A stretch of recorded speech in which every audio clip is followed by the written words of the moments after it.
Les damos la bienvenida a este conversatorio donde vamos a intentar responder a la pregunta ¿qué está pasando en la nueva Argentina? Pregunta súper compleja si las hay, por eso tenemos los dos expositores y la expositora que convocamos, que son de primer nivel, a ver si podemos empezar a entender un poco qué es lo que está sucediendo. Esta charla se da en el marco de la diplomatura Cuestiones socioeconómicas fundamentales de la Argentina actual. Es una diplomatura que va a iniciar el próximo jueves 4 de abril, que estamos llevando adelante desde la Facultad de Ciencias Sociales y del Instituto Scholem, que ambas instituciones estamos convocando a esta charla. Generalmente en estos espacios, en estos webinares o meets o reuniones virtuales o presenciales donde los distintos espacios de formación académica invitan a interesados e interesadas en conocer su propuesta, lo que se hace es el coordinador académico, en este caso yo que soy Diego Castillo, o el director académico que es Ricardo Aronskin, cuentan un poco cuáles son los temas. Silvia, ojo que tenés el micrófono abierto. Ay, Ahí está, gracias Silvia, para que no acople. Como les decía, generalmente en estos encuentros lo que hacemos es contarles un poco cuál es el programa del curso al que están interesados en participar, cuál es la modalidad de trabajo, qué herramientas esperamos que, en este caso,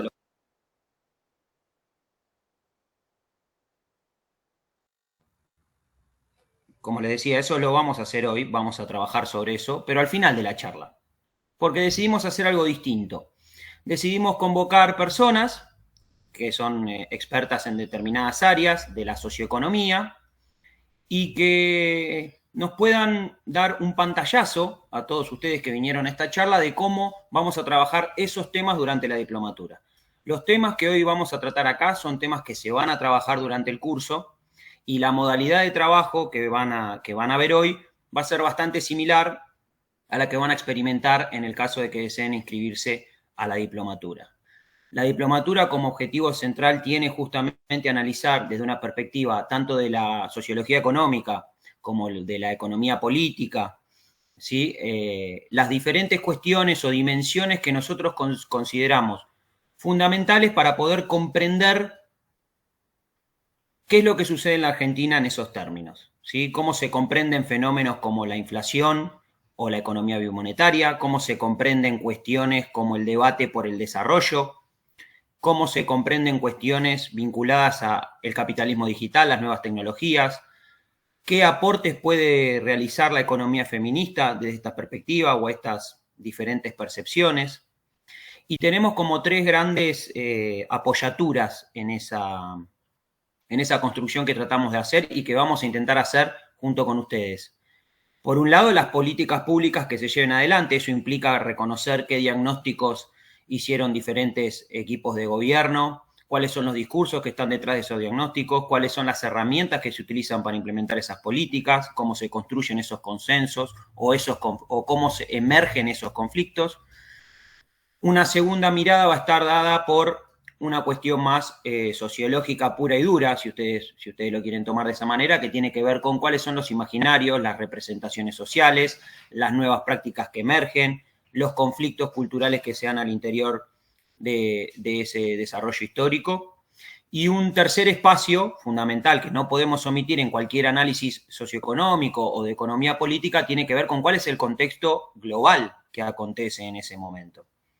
Siempre tomamos un ejemplo para esto, por ejemplo, no podemos analizar la convertibilidad o el esquema que deriva de la convertibilidad en los años 90 si no consideramos cuál es el contexto global post caída del muro de Berlín, por ejemplo, ¿no es cierto? O cuáles son las ideas que circulan en ese sentido. Entonces, la idea es que hoy las tres personas que van a exponer nos puedan dar un pantallazo de algunas de esas cuestiones basadas, por supuesto, en la actualidad. ¿Qué es lo que está pasando hoy en la Argentina? Por supuesto, seguramente vamos a ir y venir, pero nos vamos a centrar en el hoy. ¿Qué personas van a exponer? Tenemos, por un lado, quien va a abrir la charla, Ernesto Matos, Es economista de la Universidad de Buenos Aires y es el director del Instituto de Estudios para el Desarrollo Productivo y la Innovación de la UNPAS. ¿Lo dije bien, Ernesto? Afirmame con la cabeza. Perfecto. También es muy reconocido, ha escrito en numerosos portales de noticias, participa y ha participado en numerosos programas radiales, también ha participado en la función pública. Una vasta trayectoria, una vasta experiencia, y su aporte nos va a permitir entender un poquito qué es lo que está sucediendo hoy en la Argentina desde la perspectiva de la discusión por el desarrollo. O sea, cuál es la idea de desarrollo que nos viene a plantear esta nueva gestión y qué cuestiones podemos considerar disruptivas o continuistas en relación a periodos recientes, ¿sí? En segundo lugar, tenemos a Sol Prieto, que es doctora en Ciencias Sociales, es socióloga y es docente tanto de la Universidad de Buenos Aires como de la Universidad de San Andrés, también reconocidísima académicamente, ha sido también funcionaria pública, tiene vastísima experiencia, ha publicado numerosos artículos, y con ella vamos a trabajar un fenómeno que durante este gobierno se está visibilizando y muchísimo en cualquier área que ustedes quieran profundizar, que tiene que ver con qué es lo que está sucediendo con las políticas de igualdad, cómo se están pensando ese tipo de acciones desde esta nueva gestión, desde esta nueva perspectiva, con un discurso muy fuerte, muy claro, con acciones muy fuertes y muy claras. Basta con ver, solo para muestra un botón, las declaraciones del ahora presidente en el debate presidencial, ¿sí? Por la discusión de la brecha salarial de género, entre otras cosas. Las acciones vinculadas al 8 de marzo reciente, en fin, con ello vamos a trabajar un poco esa perspectiva. Y por último, tenemos al director de la diplomatura, el director del Observatorio de Economía Política también de la Facultad de Ciencias Sociales de la Universidad de Buenos Aires, es economista, magíster en Relaciones Internacionales, profesor de la Universidad de Buenos Aires, de la Universidad Nacional de General Sarmiento, y así puedo seguir. Participa en El Cohete a la Luna, revista La Tecla Ñ, en fin, numerosos artículos, Ricardo Aronskin. Así que le damos la bienvenida a los tres. Por supuesto, les agradecemos ya de antemano porque la charla va a estar muy buena. La idea de la charla es simple. Va a iniciar Ernesto, va a hacer una exposición de 15 a 20 minutos sobre el tema que les comenté. Luego va a hacer el turno de Sol, también con la misma dinámica. Y finalmente va a cerrar Ricardo, ¿sí? Que va a trabajar sobre dos temitas bastante simples de abordar, que son la inflación y el proyecto de dolarización durante el gobierno de Milei. Así que, Ricardo, prepárate porque ahí va a haber mucha controversia, seguro.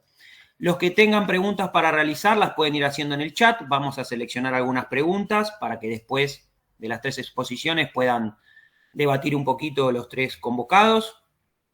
Y una vez que finalicemos con ese debate, vamos a charlar un poquito de cuál es el esquema de la diplomatura y cómo son las condiciones para el curso para que ustedes se puedan inscribir. ¿Les parece? ¿Arrancamos? Bueno, Ernesto, te cedo la palabra. Bueno, buenas tardes a todos y todas. Gracias por la invitación, Diego, Sol, Ricardo. La verdad, un placer compartir esta mesa. Ahí veo algunos compañeros de la materia de economía, Dora. La verdad que venía pensando un poco esta actividad y yo la voy a centrar por ahí en 7 temas que los voy a tratar muy puntualmente. Después, si quieren, podemos conversarlo. Igual me asustó lo de vasta trayectoria, como que ya estamos grandes.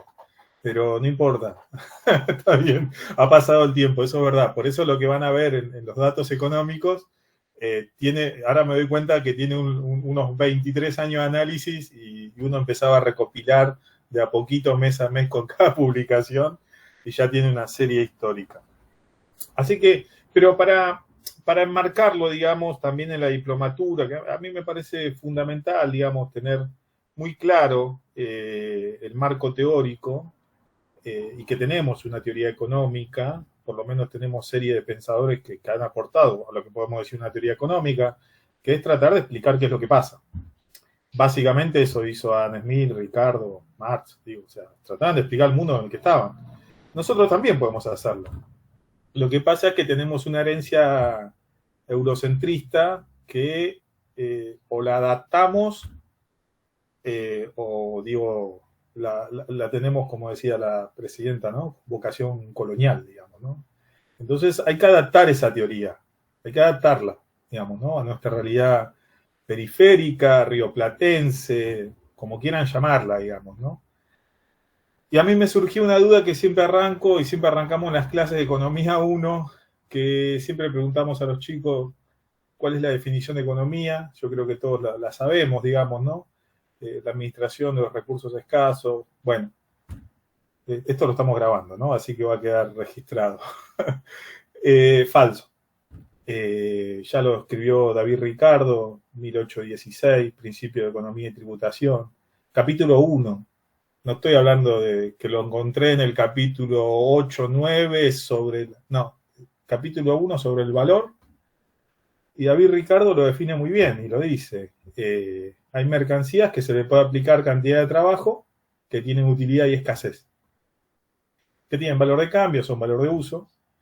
Pero hay otras mercancías que no. Yo nunca podría, si Dios quiera, tuviera en mi casa un Dalí, aplicarle más trabajo, porque no creo que nadie me compre un Dalí Matos, digamos, ¿no? Nadie compraría una pintura de ese estilo.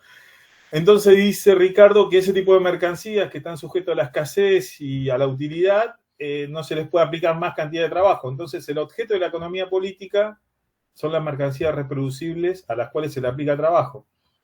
Una virome, un celular, un libro, o sea, se multiplica, digo, o sea, ahí es donde entra la herramienta, la industria.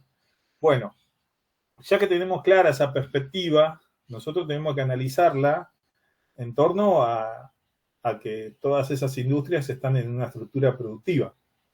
Y en el caso de la Argentina, siempre uno toma la vieja teoría de Diamant, pero digo, está un poco en Bunge, está un poco en Felix Weil, está un poco, si uno quiere adentrar un poco más, en William Cook. Está un poco la discusión de la estructura productiva en el mundo, digamos, ¿no? O sea, cómo se inserta la Argentina en el mundo. El primer tema que voy a tratar va a ser el tipo de cambio, precios, salarios y crecimiento, la estructura productiva desequilibrada, obviamente, el déficit fiscal y la inflación, tierra agro y la fuga sectorial, que eso te marca, está en Diamant, lo que pasa es que nosotros quisimos hacer como un poquito, no, esto de vuelta, la historia no empezó con nosotros, estamos tomando libros que ya se escribieron hace 40 años, por ahí le cambiamos un poquito la palabra, no decimos estructura productiva desequilibrada, decimos que la complementa la estructura financiera desequilibrada, para entender lo que ustedes conocen como transferencia de recursos al exterior o transferencia de riqueza, digamos, ¿no? Cómo se va esa riqueza que se genera en la Argentina y que ustedes vieron con el claro ejemplo de los Panama Papers, digamos, ¿no? Así que voy a presentar, a ver si puedo. Si me deja.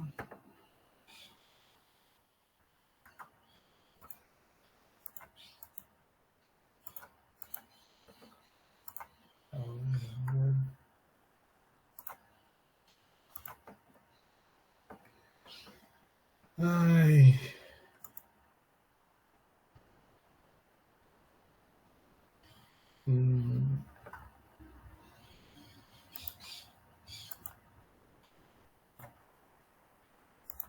Voy a poner la pantalla completa, porque si... ahí está, listo.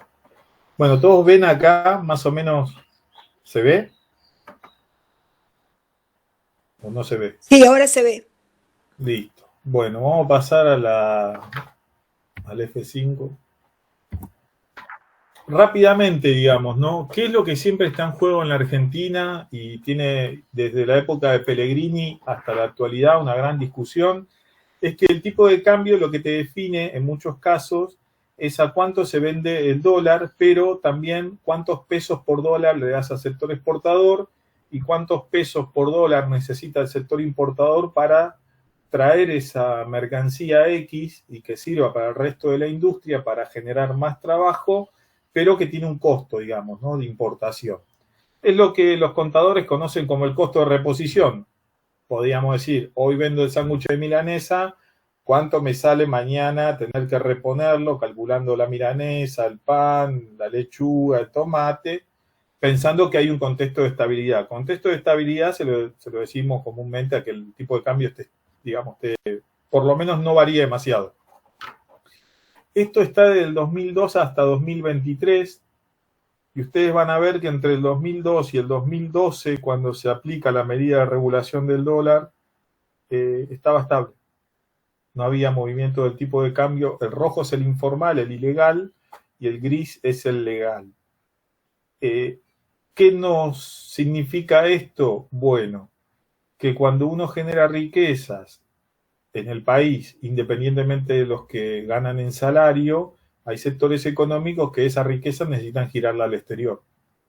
Y más después de la crisis del 2008, que fue la crisis subprime, cuando muchas empresas multinacionales en Argentina o monopolios extranjeros necesitaban pagar la fiesta de Estados Unidos y mandar y girar utilidades y viendo al exterior. Bueno, eso se complica a partir de 2012 porque le dijeron, muchachos, no giren más, se está yendo demasiado en esto. Y ahí empieza también otra de las discusiones que hay que tener en cuenta cuando uno ve el tipo de cambio. Cuando uno ve el tipo de cambio, Diamant lo hacía muy simple, pero es que reposa siempre en el sector agrario, que es el que genera divisas. Porque la industria, si bien puede producir, el nivel de precios al cual vende el producto... Ernesto, Sí. perdón, ¿podés Sí. ponerlo en modo presentación porque está más acotadito el gráfico? A ver. A ver si lo puedo...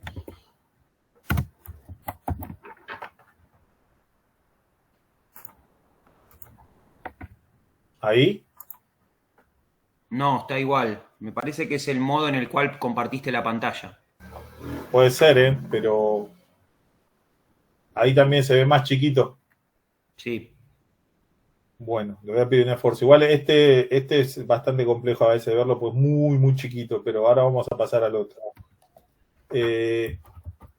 Bueno, esa es la discusión con respecto al tipo de cambio.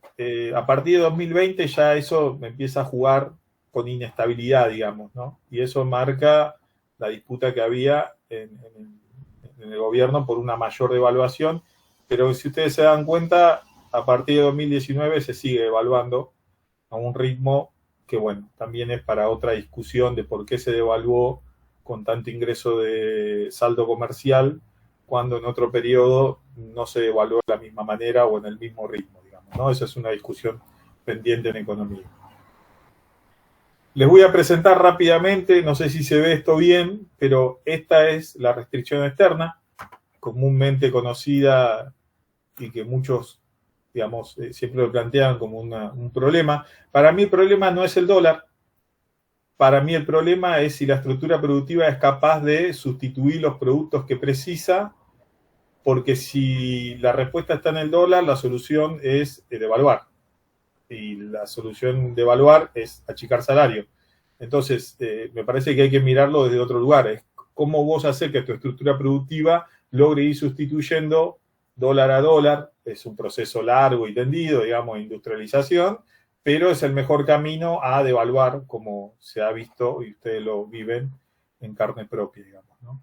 Y acá lo que se demuestra con esta estructura productiva diferente o desequilibrada es que se confirma lo que dice Diamant, cereales y oleaginosas son los que más generan dólares, pero se suma un sector que siempre venimos nosotros advirtiendo, juega fuerte, pero que a la hora de registrar muchos se equivocan porque piensan que industria manufacturera es alimentos y bebidas, y eso es tomate, puré de tomate, aceite de aceituna, aceite de oliva, maíz, aceite de maíz. No requiere, digo, hoy si uno va a Marruecos, el aceite de oliva lo hace un burro con una piedra grande. No hay, digamos, ¿qué salto tecnológico tendríamos que hacer nosotros para producir el aceite, digamos? Bueno, en el caso de la soja, por ahí se usan algunos químicos, pero no es digamos, no está alejado de lo que podría desarrollar la Argentina. Bueno, y ahí nos aparece en ese error de meter industria manufacturera como si fuera algo general y fueran hierros. No. Lo que más dólares generan después de cereales oleaginosas es alimentos y bebidas. Es la Copal, es Fune de Rioja, es la UIA, ¿no? Que en su línea, si se quiere, alimenticia, es la que hoy está conduciendo. Después, obviamente, están las alianzas, digamos, ¿no? Esto es importante para una vieja noción que veníamos trabajando de sujeto agrícola hegemónico, donde entran, bueno, las multinacionales que están a veces englobadas en ANCHAM, cómo juegan también en la presión inflacionaria, porque nosotros podemos dejar de comprarnos un auto, podemos no cambiar la computadora, y hasta podemos seguir produciendo con una máquina obsoleta, pero hay algo que no podemos dejar de hacer todos los días, que es comer y tomar aunque sea una bebida gaseosa, si quisiéramos, ¿no? Entonces ahí estamos atados, nuestro salario está atado constantemente a ese sector económico. A ver si pasa. Está costando pasar. Ahí está. Bueno. Ernesto, sí. ¿escuchás? No sí. está corriendo la presentación, quedó clavada en la primer filmina. Viene con delay, ahí está. Sí, ahí está generación del ingreso, reparto de la torta. Este es el segundo punto de aquello que generan los dólares, cómo lo generan y cómo en esa producción nacional, sectores del capital, sectores del trabajo, se llevan una parte de la torta, ¿no? De esa producción en general. Se cumple algo que se dijo en diciembre de 2020, que el crecimiento económico se lo llevó el capital, digamos, ¿no? Si uno ve cómo creció la participación del capital entre 2020, fines de 2020, se mantiene en 43, 40, 50, a mitad de primer semestre de 2021, y el trabajo baja de 50 o por lo menos de 47 a 40 puntos, ¿no? Eso es lo que se llevaba el trabajo, si uno podría decir que se apropia de la producción o de la riqueza. Ahora, si vemos todo el periodo 2016-2023, el trabajo en estos últimos 7 años perdió 10 puntos y el capital creció 10. Si tomamos todos los distintos gobiernos, digamos. ¿No? Perdón, todavía se ve el gráfico número 1. Exacto. No vimos el 2 y ahora el 3 tampoco. ¿Ahí tampoco? Por ahí salí de la presentación y volví a entrar en modo presentación para que se vea la pantalla completa. ¿Ahí? Que estaría abajo, ¿no? Abajo ahí sí está generación. Al lado ahí de sí. Carita, ahí está. Abajo del programa. Ahí está. Ahí está. Ahí está, ahora sí. Estructura productiva diferente. Ahí está. Generación del ingreso, reparto de la torta. Bueno, ahí, como están los datos trimestrales, pudimos ver trimestre a trimestre cómo se fue creciendo de golpe hasta 2021, desacelerándose, pero la participación del trabajo, obviamente, en el periodo 2020-2023 bajó 6 puntos y el capital aumentó 10 puntos, digamos, ¿no? Esto está claro por una variable importante que es la inflación, pero principalmente la inflación vinculada a alimentos, porque es en lo que se mide generalmente, uno podría medir el salario. Ahora lo vamos a ver si... Bueno. Pero antes que eso, vamos a ver la torta en el agro, cómo se reparte la riqueza en el agro. Y ahí el trabajo agrario se lleva en promedio, si uno tomara 2016, 2023, el 25% promedio, mientras que el capital agrario se lleva entre un 60 a 65% de la riqueza que se genera. Entonces acá nos marca también que más allá de las disputas a nivel nacional, si uno lo ve sectorialmente, el sector que más riqueza genera por alimentos y bebidas, por cereales oleaginosas, es el que más se apropia de riqueza sectorialmente, digamos, ¿no? Mientras que el trabajo agrario se lleva apenas un 25% de eso.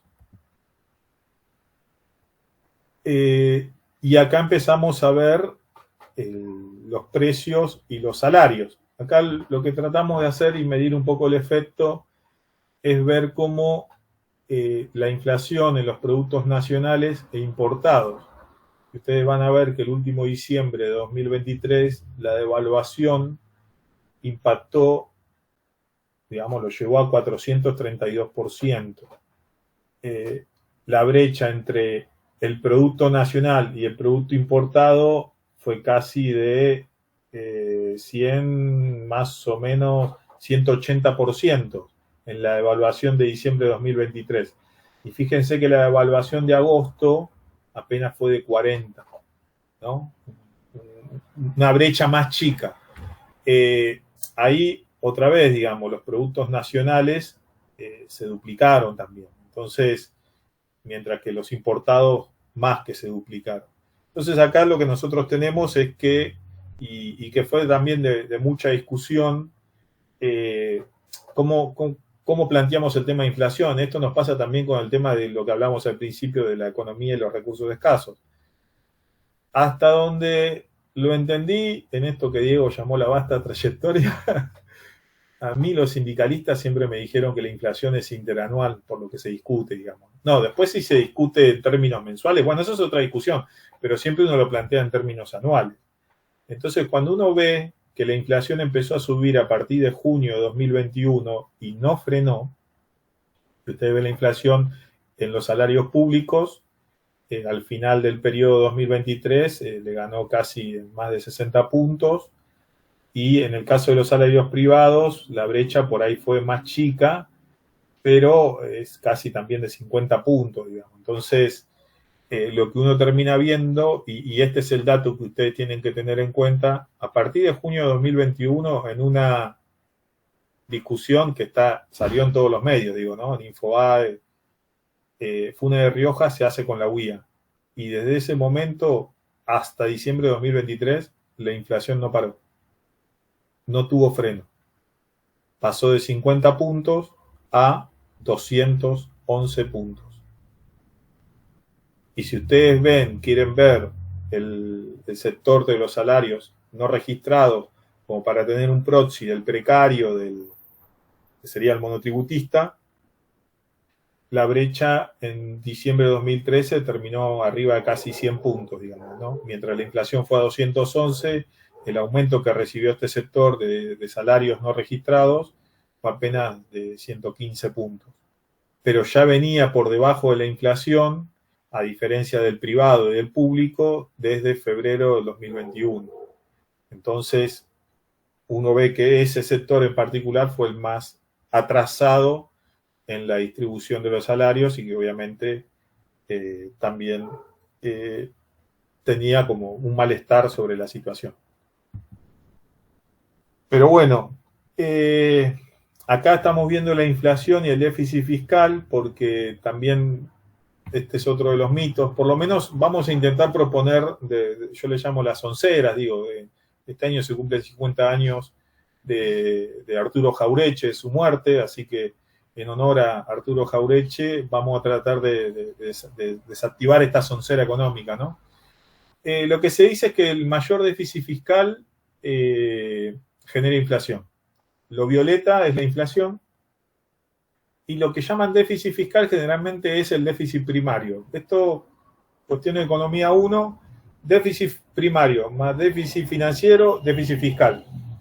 Nosotros nos centramos obviamente en el déficit primario porque es el gasto menos ingresos, o sea, lo que recaudás y lo que gastás en el presupuesto, que se discute todos los 15 de septiembre.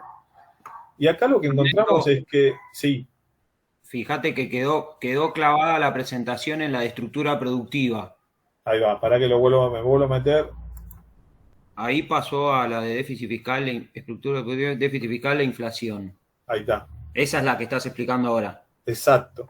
Entonces, tuvimos en la pandemia, primero, bueno, periodo de Macri, ¿no? Duhondt lo que hace es pasar de un déficit primario de menos 4,7 a 0,7 en 2019, ¿no? La inflación no bajó, pasó de 38 a 53. Primera evidencia de que por lo menos hay que dudar de la frase. Segundo periodo, 2020-2023. Bueno, con la pandemia tuvimos una gran expansión que nos llevó a un déficit primario de 7,4% del PBI. La inflación estaba en 36. y se logró bajar el déficit primario, o sea, el ajuste sobre el gasto o, como llaman algunos, reordenamiento del gasto. Se bajó de 7,40 del PBI a menos 2,9 del PBI. Ahora, ¿la inflación bajó? No, pasó de 36 a 211. Esto lo que nos estaría demostrando de alguna manera, si tuviéramos que usar la evidencia empírica, es que el déficit primario no tiene nada que ver con el nivel inflacionario, entonces la emisión genera inflación no sería el argumento principal para explicar, obviamente, la inflación o por qué están habiendo altos precios. Lo que sí tenemos que tener en cuenta es que el aumento de inflación es aumento de precios. Los precios son productos y mercancías que se realizan en la industria. Las industrias utilizan mano de obra, tierra y obviamente capital, y para eso en muchos casos puede estar importada alguna de estas variables o algunas ser nacionales. Entonces ahí estaría el corazón de la discusión, digamos, ¿no? Bueno, esto es el valor de la tierra, pero bueno, quiero centrarme un poco ahora que ya voy acercándome al final,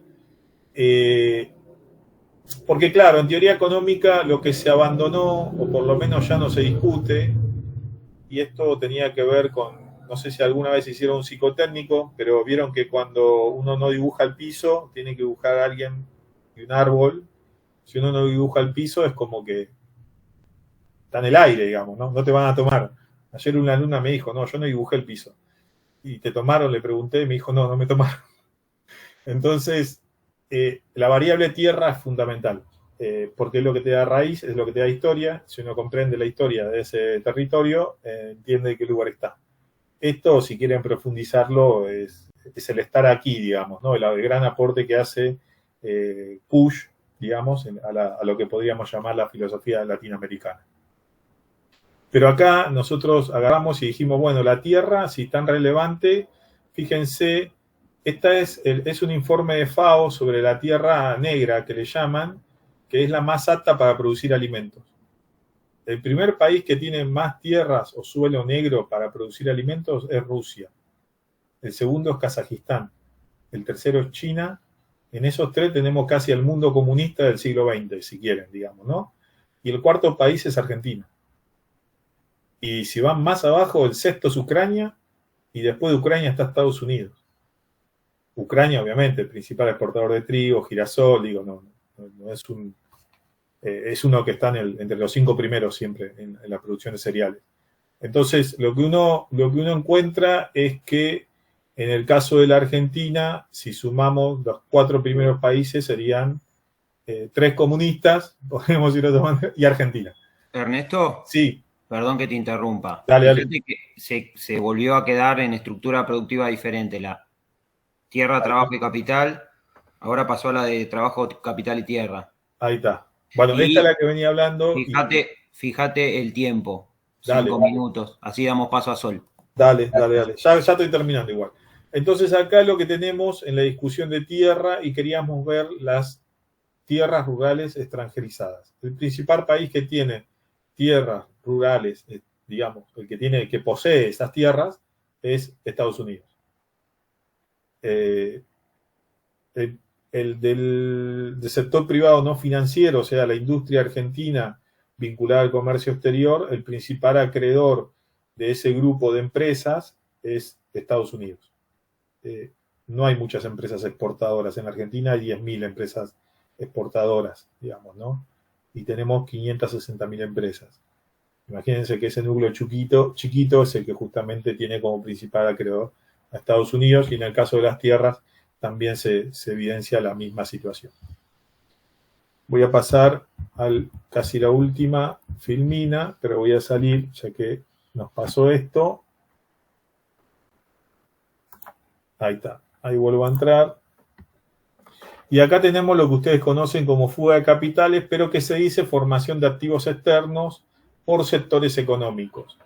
Y a mí me llamó la atención que en la anterior gestión, antes personas humanas estaba dentro de otro sector privado no financiero. Pero ya me habían dicho, cuando consulté al Banco Central, por qué otros sectores privados no financieros tenía casi en el año 2016 a 2019 65 mil millones de dólares. Lo que no entendía es qué es lo que había adentro. Y alguien me dijo, no, ahí están las personas humanas, o sea, persona física, que adquirió dólares. No sabemos si lo transfirió al exterior, si lo puso en un colchón, no sabemos, pero adquirió dólares seguro, o sea. Bueno, resulta que cuando abrieron ese rubro y lo pudieron poner con personas humanas, nos dimos cuenta que en el periodo de Macri, 64 mil millones de dólares fue lo que adquirió ese sector. Si van al periodo 2008-2011, adquirieron 49 mil millones de dólares. Entonces vos acá tenés que hay un problema en la Argentina. No importa si esté un gobierno de corte peronista, no importa si esté un gobierno de corte liberal conservador, la estructura productiva está organizada para generar una riqueza determinada, girarla al exterior, y ese es todo el negocio en la Argentina. No le pidan innovar, no le pidan desarrollo productivo, porque el negocio no está puesto en invertir de vuelta lo que se gana, sino en llevarlo a otro lado. Y esto es más o menos lo que complementa la estructura productiva desequilibrada, digamos, ¿no? Porque esta sería como la transferencia de riqueza en el marco de la estructura financiera diferente. Entonces, acá es donde tenemos un problema de qué es lo que se va a hacer cuando se generan dólares, qué se va a hacer cuando no los tengamos y siga presionando, porque ellos prefieren seguir los grandes, digamos, de alguna manera. Los pequeños también deberían animarse a más, justamente en innovar y mejorar las mercancías que se producen, porque es muy fácil comprar barato y vender caro. Eso es el origen del capitalismo, digamos, ¿no? La etapa mercantilista, digamos. Pero le falta acá como la etapa en la cual en la balanza de pago se pone regulaciones y se prioriza la generación de riqueza, digamos, ¿no? Entonces, este es el problema, y yo con esto ya voy terminando. Este es el problema que nosotros tenemos en la economía argentina, y que, si ustedes ven, el gran dilema está puesto también en que toda esa riqueza que se genera, que se va al exterior, termina en lugares que a veces tienen tasas muy bajas. Estas son las tasas de Estados Unidos, la Reserva Federal, Inglaterra y Europa, y que a veces se necesitan para volver a generar más riqueza, pero en otro lado. Y esto también es toda una discusión por las tasas que nosotros manejamos con las tasas internacionales y el efecto que eso puede tener sobre los precios agrícolas, porque hoy los precios agrícolas están bajos y hay que ver si alcanza Q, digo, la cantidad de cereal y oleaginosa para exportar, cuando P está muy bajo. Y si no se generan los ingresos necesarios, hay que ver cómo eso se distribuye en giro al exterior, importaciones y obviamente pagar intereses de la deuda. Entonces, si no llega por ese lado el ingreso, no sé qué otra salida va a tener más que una pronta devaluación. Hay que ver eso, cómo lo define el gobierno, porque estamos en una situación donde la tasa, por lo menos norteamericana, sigue siendo alta y no hay perspectiva de que vaya a bajar. Así que bueno, yo les agradezco por este tiempo y bueno, cualquier cosa a disposición. Gracias, Ernesto. María Clara, vos habías levantado la mano. ¿Tenías alguna pregunta puntual? Las preguntas las pueden poner en el chat. No puntual, sino que no entendía el gráfico, se seguía con un texto distinto y el gráfico estaba parado, pero después se corrigió, así que por eso debo haber marcado la mano y después me arrepentí, porque se arregló. Gracias. No, gracias a vos. Bueno, seguimos con Sol.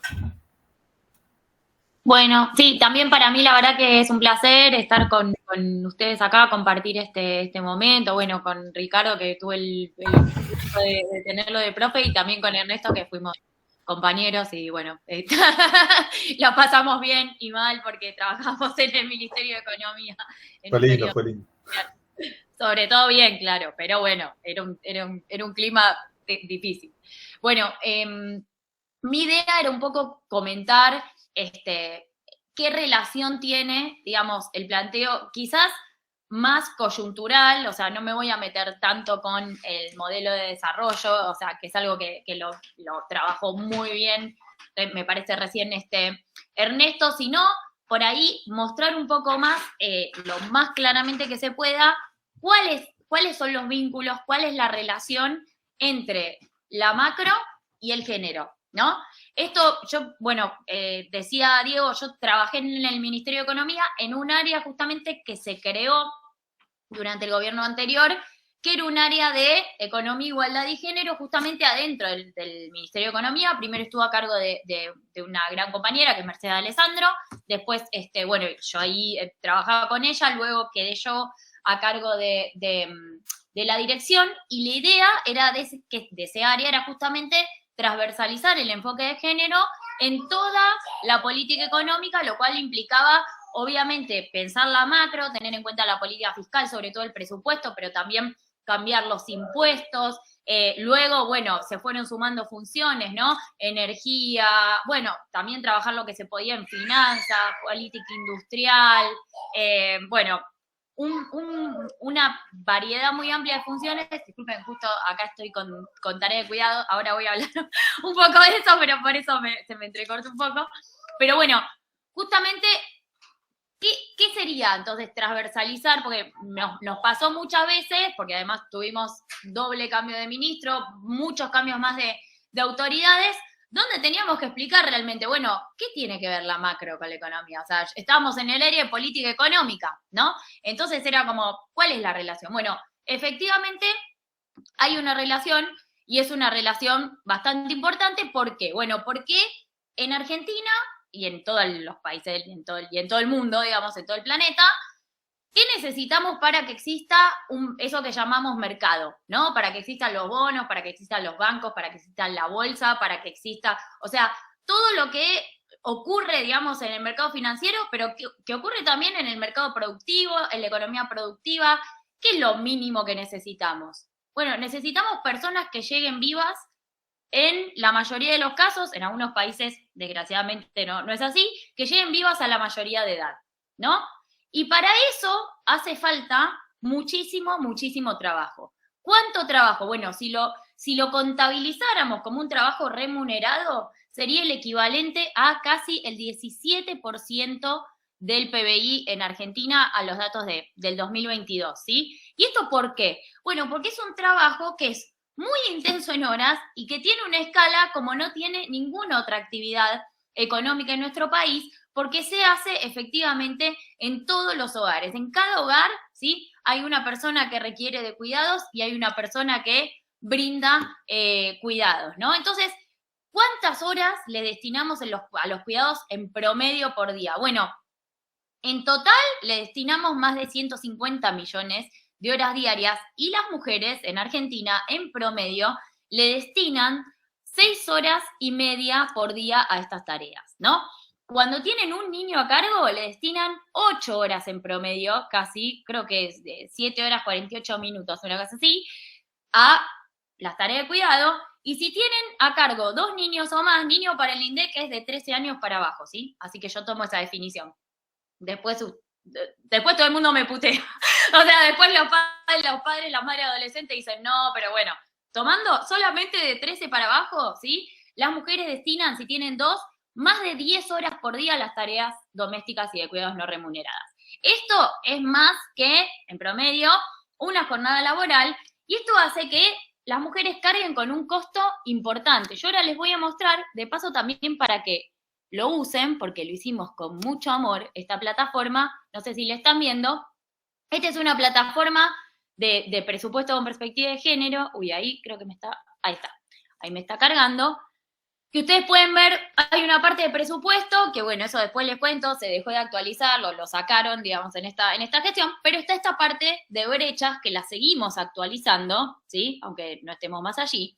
Entonces acá lo que tenemos son, por ejemplo, las brechas de tiempo y cuidados, ¿no? Esto que yo les decía, cuando las mujeres, al destinar estas 6 horas y media por día y al trabajar también y al participar con más frecuencia, ¿sí?, de estas tareas que sus pares varones, las mujeres participan en un 75% contra en un 92% casi contra un 75% de los varones. Entonces, si tomamos la intensidad horaria y la participación, nos vamos a encontrar con que todo el trabajo doméstico de cuidados no remunerado, todo este tiempo, ¿sí?, que invertimos en reproducir la vida, el 70,2%, ¿ven?, es aportado por mujeres. Entonces, las mujeres no van a contar justamente con este tiempo a la hora de insertarse en el mercado de trabajo, ¿sí? O sea, son 6 horas y media por día en promedio, 8 horas, 10 horas, después según la cantidad de hijos, que no las tienen, por ejemplo, para trabajar de manera remunerada. Entonces acá, ¿con qué nos vamos a encontrar? Más que actividad, más lindo empleo. Miren, fíjense, ¿sí? Las mujeres estamos teniendo niveles de empleo, miren, pasamos, acá ven, al tercer trimestre 49,1%.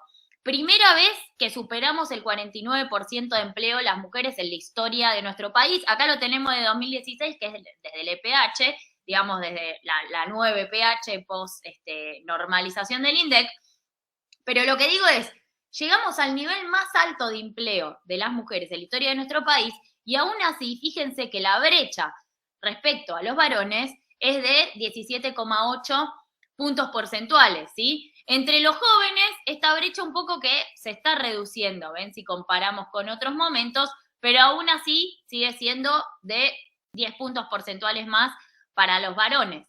La brecha de desocupación, ven que también se está achicando, por esto que les digo, y esto, obviamente ahora después vamos a ver las causas, o sea, obviamente que no es que es todo color de rosas, o sea, en parte las mujeres se están insertando con mayor frecuencia en el mercado de trabajo porque el salario real viene cayendo desde hace tiempo, ahora cayó estrepitosamente, digamos, en lo que va de este año y de diciembre esta parte, pero viene cayendo y eso genera que las mujeres se inserten con mayor frecuencia en el mercado de trabajo. Ahora, también es cierto que en los 90 las mujeres buscaban insertarse en el mercado de trabajo y por eso subía la tasa de actividad, ¿sí?, pero no encontraban trabajo, entonces, o sea, las mujeres se insertaban en el mercado vía desocupación, ¿sí? Ahora, bueno, hay empleo para las mujeres. Acá podemos ver también, bueno, la brecha de desocupación en los jóvenes, fíjense también cómo se fue cerrando, ¿sí? Y también se fue cerrando la brecha de informalidad, aunque aún así, fíjense que es de 2,9 puntos porcentuales más alta para las mujeres que para los varones, ¿no? Ahora, y esto tiene que ver con distintas cuestiones. Yo recién les hablaba de las tareas de cuidado. Las tareas de cuidado inciden, obviamente, sobre la inserción en el mercado de trabajo, por un lado, porque las mujeres cuentan con menos horas, entonces insertarse es más difícil. Una vez que logras entrar, permanecer es más difícil porque los empleos formales no están hechos para que podamos cuidar, para que tengamos horarios flexibles. Muchas de estas cosas van cambiando, ¿sí? No digo que no, pero van cambiando con una lentitud, es decir, no van cambiando al ritmo que las tareas de cuidado lo requieren, ¿no?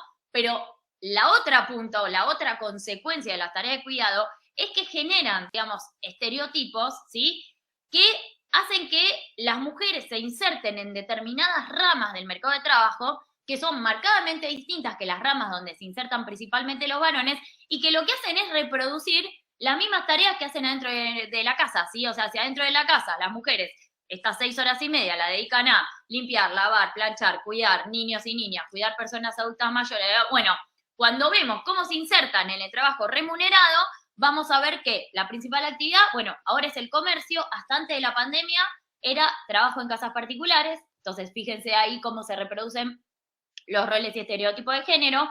Tercera actividad, ¿cuál les parece que es? Esa que piensan es, si alguien se anima a decirla, o sea, la va a acertar, nadie le tenga miedo.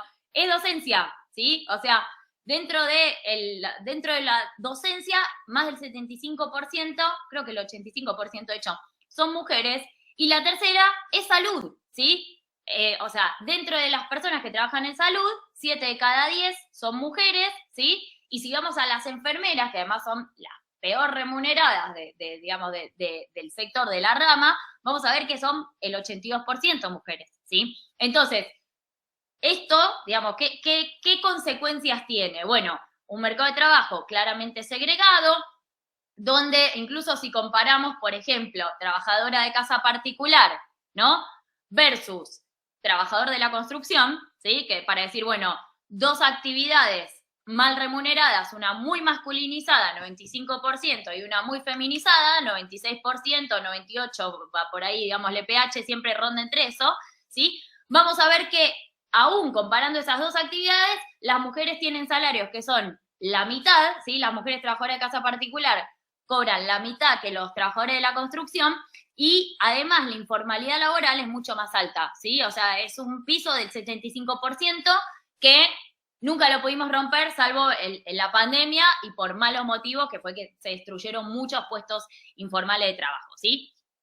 Entonces, o sea, todo esto, ¿qué provoca? O sea, esta segregación en el mercado de trabajo, tanto vertical como horizontal, lo que generan son brechas, las famosas y negadas, y ahora polémicas hace poco, brechas de ingreso, ¿sí? ¿Por qué? Bueno, porque justamente las mujeres se insertan, trabajan menos horas en empleos peor pagos, en empleos en general más informales que los de sus pares varones, y además tienen menos horas disponibles. Bueno, una vez que se convierten en madre, ni hablar, trabajan en promedio 11 horas menos por semana, ¿no? Que un varón que es padre, ¿sí? Y ganan 33% menos, ¿sí? Una mujer que es madre que un varón que es padre. Pero además, si vemos qué pasa lo midamos como lo midamos, ¿no? El ingreso total individual, vamos a ver que hay una brecha del 26%. El ingreso de la ocupación principal, que esto es los ingresos laborales captados por la EPH, vamos a ver una brecha del 22,6%. Entre los asalariados informales, bueno, esta brecha un poco se fue achicando, pero de alrededor del 25%. Históricamente siempre la brecha entre informales e informalas, digamos, siempre fue más alta. Ahora todos estos ingresos se están moviendo.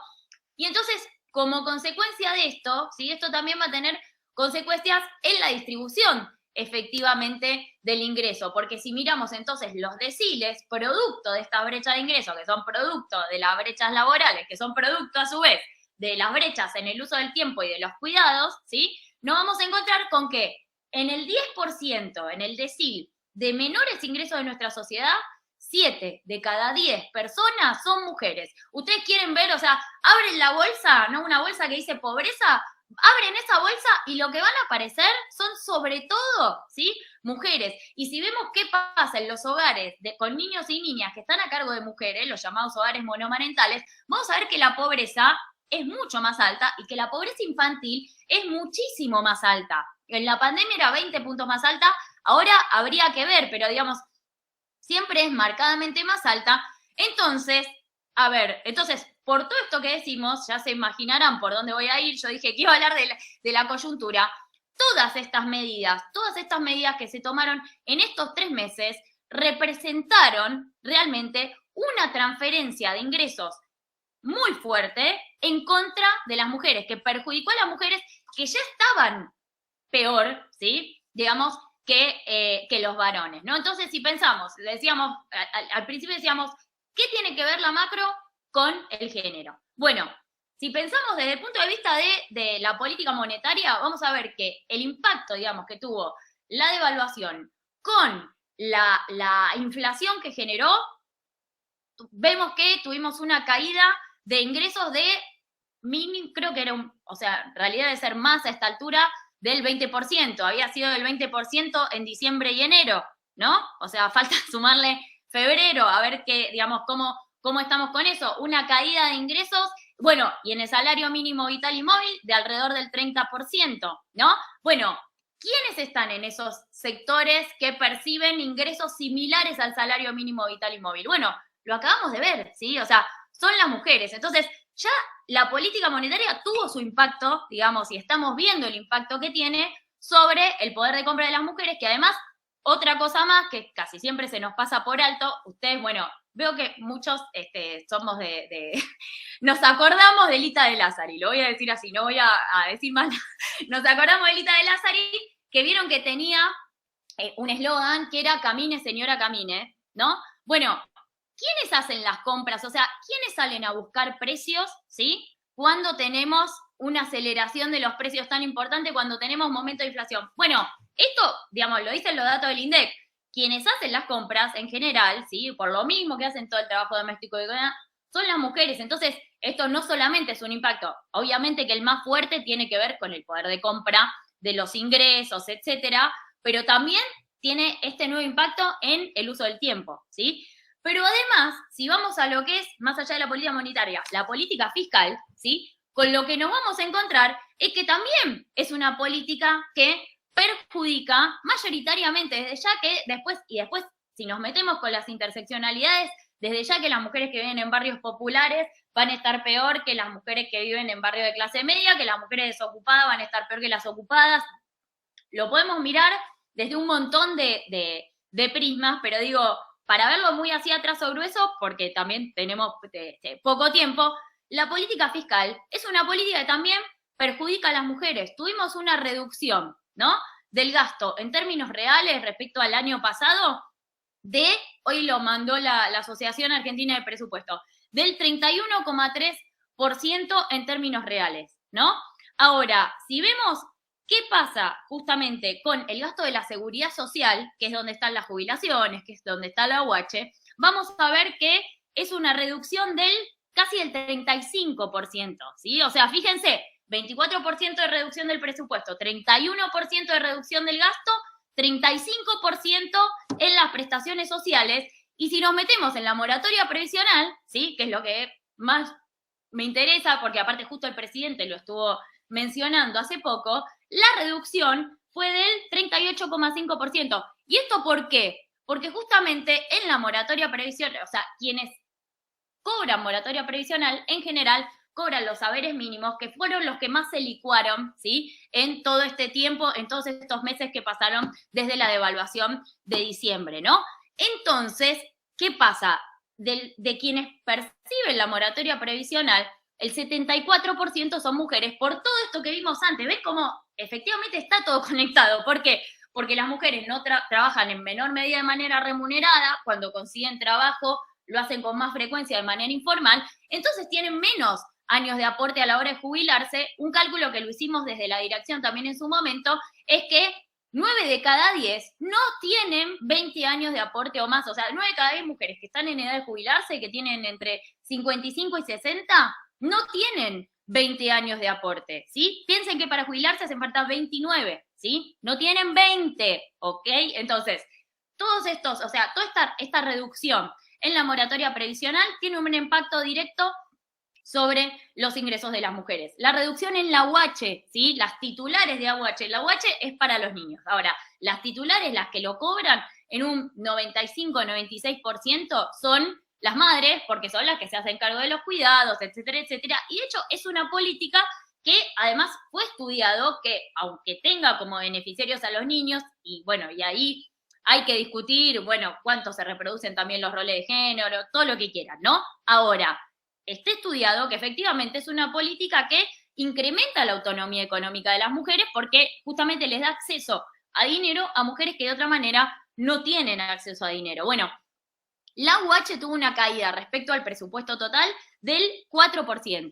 Después nos podemos meter también en lo que son, pasa que no me quiero meter tan en el detalle, ¿no? Pero programas que no tienen tanto impacto fiscal o casi nada, o sea, que son realmente 3 monedas, pero que tenían impacto directo en el cierre de brechas de violencia, etcétera, etcétera, como el programa Acompañar, que era un programa que les da un salario mínimo vital y móvil a mujeres víctimas de violencia, llegó a más de 350.000 mujeres, bueno, se redujo en casi un 70%. La línea 44 se redujo en un 12%, ¿no? Entonces, digo, son todas políticas, estas por decir algunas, que justamente que yo las pude monitorear porque teníamos un presupuesto con perspectiva de género y diversidad que nos permitía ver justamente qué pasaba con el gasto que contribuía a cerrar brechas de género, ¿no? Bueno, ahora eso lo sacaron, yo obviamente el etiquetado lo tengo porque fui la directora, después digo, hay muchas cosas que se pueden, igual hay que insistir, porque digamos, esta es una política de además que tenía 0 costo y de transparencia presupuestaria, que es clave, pero lo que me interesaba, y así ya puedo ir cerrando, mostrar y comentar, es cómo la política macroeconómica claramente tiene un target, ¿sí? Que son las mujeres, ¿sí? Entonces, digo, yo después, no sé, y habría que hilar mucho más fino, no tengo, digamos, todos los eslabones, ¿no? Para ver y para explicar cómo se distribuyó el voto, que se distribuyó de una manera muy particular, ¿sí? Desde el punto de vista del género, como realmente nunca había pasado en la historia de nuestro país. No quiere decir que las mujeres no lo votaron, pero realmente las mujeres votaron con mucha menos frecuencia, digamos, al presidente electo que los varones. O sea, las mujeres, y esto está siendo estudiado además en muchos países, porque efectivamente existe un gap, existe una brecha, digamos, en las opiniones, que es muy clara, y me parece que es interesante ver cómo esta brecha que está presente en las opiniones también se puede ver en la política económica, que a veces parece algo muy macro, muy abstracto, pero que efectivamente tiene consecuencias reales sobre las mujeres, sobre su acceso, sobre los comedores, ¿sí? Sobre los comedores y sobre las tareas de cuidado, porque por cada jardín que cierra, por eso también me olvidé decirlo, reducción del 100% en el gasto en jardines de infantes, ¿no? O sea que era un gasto que era bajo, que yo siempre estaba peleándome con toda la gente que podía para que lo pudieran subir, y aún así estamos ante una reducción del 100%, ¿sí? Entonces, cuando no hay un hospital, cuando no hay una casa para personas adultas mayores, cuando no hay un jardín, hay una mujer usando su tiempo, está pagando, ¿sí? Esos recortes, esos ajustes los pagan las mujeres con su tiempo. Entonces, bueno, eso me interesaba destacarlo y bueno, y como siempre, bueno, un gusto y gracias por esta invitación nuevamente. Muchas gracias, Sol. Muy clarificador todo. Hubo algunos comentarios en el chat. Damos paso a Ricardo entonces. Ricardo, si tienen preguntas las ponen en el chat. Bueno, buenas tardes, buenas noches. Un gusto estar acá con Sol y con Ernesto. Y escuchándolos pensaba que estos son como pequeños anticipos, pequeñas pastillitas de lo que tenemos que ir viendo en los cursos respectivos. A mí me toca una tarea difícil y más difícil en estos poquitos minutos que tenemos, que es trabajar sobre dos temas súper actuales y con una cantidad de ramificaciones enormes, que son el tema de la inflación y el tema de la dolarización. Así que no esperen que yo los desarrolle extensamente porque no tenemos tiempo, pero sí decir algunas cosas que me parecen interesantes. La primera cuestión, es evidente que el tema inflacionario es un tema súper importante sociológicamente, políticamente, pero hay que decir algo. Desde mi punto de vista, al menos, la lucha contra la inflación es una lucha incorrecta, en el sentido que el problema de la mayoría del pueblo argentino no es la inflación, sino la distribución horrible del ingreso que tenemos en la Argentina. Y propongo lo siguiente: pensar qué pasaría si mañana dejan de subir los precios. ¿Cómo quedamos todos? Y no se mueve más nada en la Argentina. El panorama es dantesco. Es dantesco, es un panorama intolerable y el presidente de la Nación puede venir y decir, pero miren que hice lo que todos pedían que hiciera, que era terminar con la inflación. Es un error estar con la mirada exclusivamente en el tema inflacionario. Hay que ir más lejos y hay que pensar en el tema de la distribución muy regresiva del ingreso que tenemos en la Argentina en este momento. Ahora, por supuesto que dentro de esto la gente dice, bueno, los precios le ganan los salarios, así que paren los precios.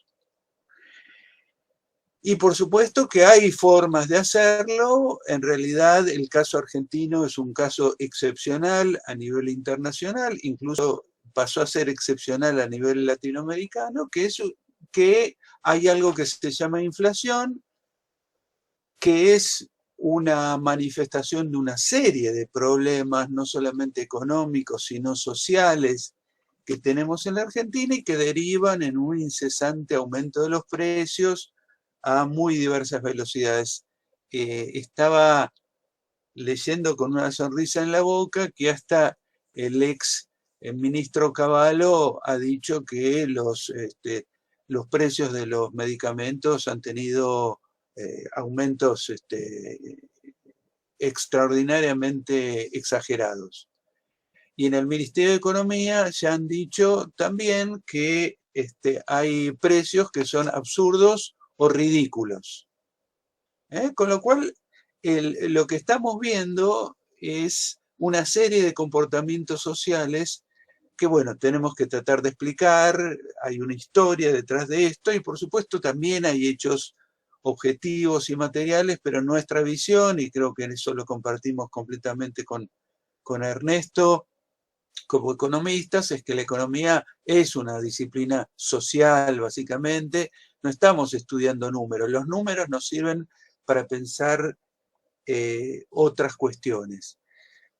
Me da la impresión que la vía que eligió el gobierno para frenar la inflación es hundiendo la economía. Hundiendo la economía, es decir, llevándola a un punto de caída que es en el cual, y esto lo vivimos en el año 2002, para los que tengan memoria de aquel año, se derrumbó a tal punto la economía, teníamos más del 50% de la población debajo de la línea de pobreza, teníamos 28% de desempleo, se derrumbó tanto la economía que, a pesar de que se hizo una gran devaluación, los precios internos se movieron relativamente poco. Me parece que eso está en la cabeza de los actuales funcionarios, que aparte tienen un sesgo muy particular, que es que no les importa demasiado qué pase con la gente. Es un tema completamente secundario dentro de la política económica oficial. Pero me parece que el camino antiinflacionario que eligieron es el de generar una profunda recesión en la economía. Pero como vieron que además no para la inflación, a pesar de que ellos están reduciendo la base monetaria, que es la única explicación que ellos aceptan de por qué hay inflación, bueno, están haciendo todo lo necesario para que la moneda se reduzca a un mínimo y sin embargo sigue la inflación. Entonces han decidido en esta semana abrir la economía a las importaciones de alimentos y otros productos. Lo que contradice completamente el diagnóstico de Milei y todos los amigos que decían que es un problema monetario. Y entonces, ¿para qué abrís la economía? Si es un problema monetario y estás haciendo lo correcto, ¿para qué abrís la economía? Pero la están abriendo. Yo diría que es un conflicto de puja distributiva enorme el que estamos viendo en la Argentina en este momento, que está sirviendo para que los salarios sean destruidos, los salarios, las jubilaciones, las otras formas de ingreso. Ahí fue correctísimo, aparte de lo que planteó Sol, en el sentido que aparte de todo esto tiene un sesgo marcadamente perjudicial hacia las mujeres. Dentro del mundo popular esto se está viendo con mucha claridad. Lo que también es cierto es que la caída de la inflación no está garantizada, a pesar de cómo se está derrumbando la economía y cómo se está achicando el mercado interno. Casi todos los analistas, no importa el signo político, están diciendo que en marzo va a haber un repunte de la inflación, que eso tiene que ver con los tarifazos que se van a dar este mes, con que es un mes donde empiezan las clases y otras cuestiones. Bueno, la cuestión es que la perspectiva es que esta inflación del 13% haga un rebote en marzo. Y el tema del rebote en marzo, rebote provocado por medidas que toma el gobierno nacional, puede llevar a otra situación, que es que en el mes de abril, donde los sectores exportadores, el campo, tiene que empezar a liquidar la cosecha, no les guste el tipo de cambio actualmente vigente porque consideren que es un tipo de cambio que quedó viejo porque hubo muchos aumentos de precios en el camino y los $800 iniciales ya no les resultan remunerativos y por lo tanto van a exigir un nuevo reajuste en el valor del dólar. Eso tiene mucho que ver con lo que los interesantísimos gráficos que presentó Ernesto al comienzo. Ahí están ocultos entre todos esos números muchas de las claves del actual momento. Lo cierto es que el gobierno no consiguió otros dólares que los que trae tradicionalmente el campo,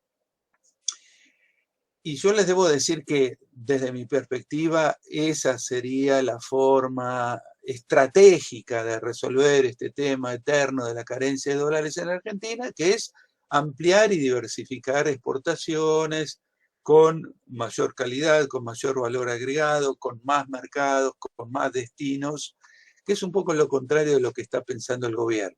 Aclaro. Es decir, que la resolución de fondo del tema de la presión eterna sobre el dólar y que a Argentina no le faltan dólares, etcétera, se resuelve de una sola forma, que es trayendo dólares vía exportaciones, no vía créditos como le gusta a Caputo, ni de ninguna otra forma como le gustaría al presidente, sino exportando más y generando empleo de calidad y generando nuevas inserciones a nivel internacional, para el cual la política exterior argentina de este momento es absolutamente nefasta, porque en vez de abrir mercados y perspectivas y relaciones internacionales, las cierra. Es decir, es una cosa absolutamente insólita, ideológica y que no tiene nada que ver con lo que necesita la Argentina. Y para pasar al segundo tema, el tema de la dolarización, yo quisiera decir lo siguiente. La gente, o mucha gente, y sobre todo muchos chicos, votaron a Milei pensando una cosa realmente absurda, que es, ahora que gano 50.000 pesos, paso a ganar 50.000 dólares.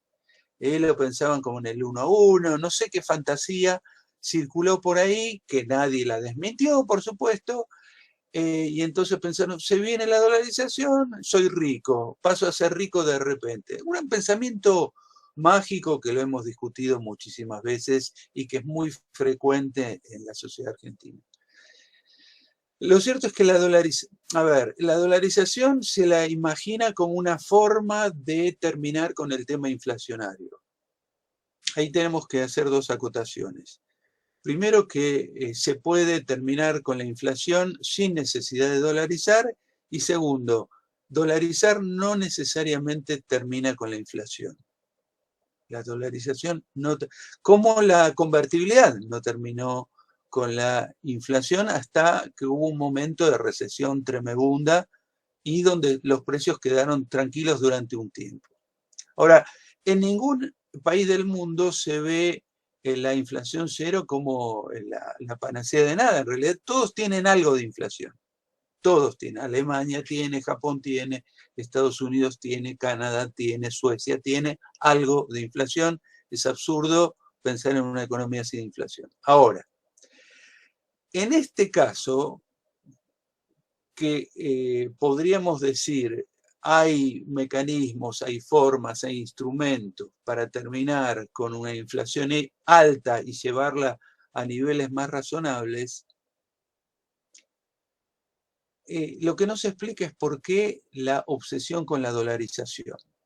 Y yo acá quiero plantear una hipótesis, que es que la dolarización no se hace para combatir la inflación, sino para despojar a la Argentina de otro instrumento más de regulación, que es la política monetaria, la política cambiaria, y aparte quiero agregar algo con lo que estamos viendo en Rosario, que es la facilidad que van a tener las bandas criminales para operar en la Argentina directamente con dólares.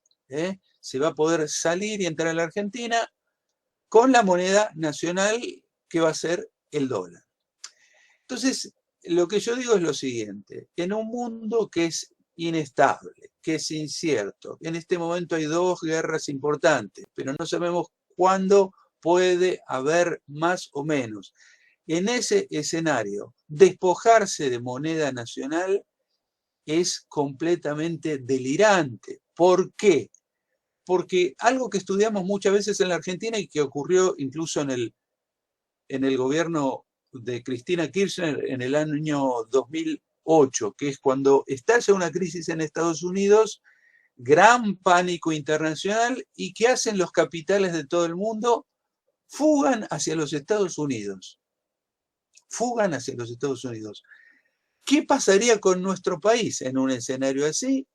Bueno, todos los que tienen capitales, ¿qué hacen? Agarran la moneda nacional, que en ese momento va a ser el dólar, y se lo van a llevar a Estados Unidos. ¿Qué significa eso?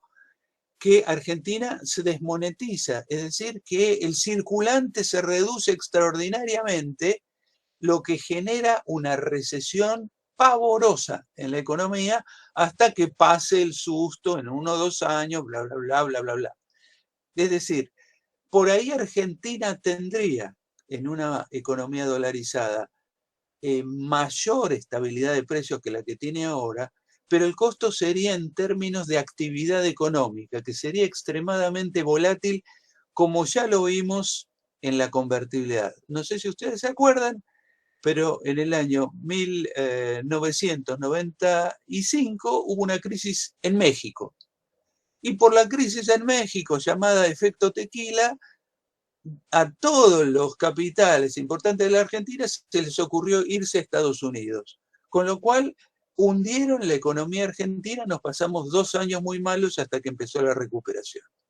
Eso es lo que pasa cuando vos tenés una economía abierta, sin moneda nacional, economía pequeña, librada a las tormentas del mercado mundial, y donde vos abriste todas las ventanas, para que entre bien el temporal a tu propia economía. Eso es lo que haces cuando vos te despojás de la moneda nacional. Entonces, la verdad que desde una perspectiva nacional, esto es completamente absurdo, negativo, peligroso, y sobre todo creo que va en el camino de los otros experimentos neoliberales que hemos tenido en la Argentina, que siempre van en la dirección de desmontar al Estado Nacional, liquidar nuestra soberanía sobre las empresas públicas, sobre los recursos nacionales, etcétera, etcétera, digamos, en un proceso donde Argentina se va transformando de país en territorio, un territorio habitado por fuerzas transnacionales en donde la población hace lo que puede por sobrevivir. Yo creo que ese es el núcleo del pensamiento, de la lógica de Milei. Y para cerrar, quisiera decir solamente que no nos confundamos, no es Milei. No es Milei, es el DNU, refleja los intereses de las principales corporaciones que operan en la Argentina. Esos son los actores. Milei es pasajero, puede venir cualquier otra persona, es irrelevante. El tema no es Milei, el tema es esa constelación de intereses, en su mayoría formado por capitales locales, pero desinteresados del destino nacional de la Argentina. Bueno, todos temas para discutir, para profundizar, pero simplemente para abrir una serie de temas que tenemos que seguir conversando. Gracias, Ricardo. No sé, no quiero hacer ninguna pregunta por las dudas, porque el panorama es complicado. Para los que no están al tanto, el DNU acaba de ser rechazado por el Senado. Digo, porque coyuntura, ¿no? Coyuntura total. ¿Alguien quiere hacer alguna pregunta? Varios levantaron la mano. A ver. ¿A quiénes tengo? Sol levantó la mano. ¿No? Ah. No, fue un error, quería hacer un aplauso de que no salió el DNU, pero no me salió. Bueno, acá en el chat tengo, sí, la verdad que sí. Igual 50%. Vamos a ver ahora qué pasa en la Cámara de Diputados, ¿no? Y qué pasa con estas pujas internas, ¿no es cierto? Acá lo que señaló Ricardo de los intereses que hay detrás de las principales medidas del gobierno de Milei, y vamos a ver si confrontan o no después de esto.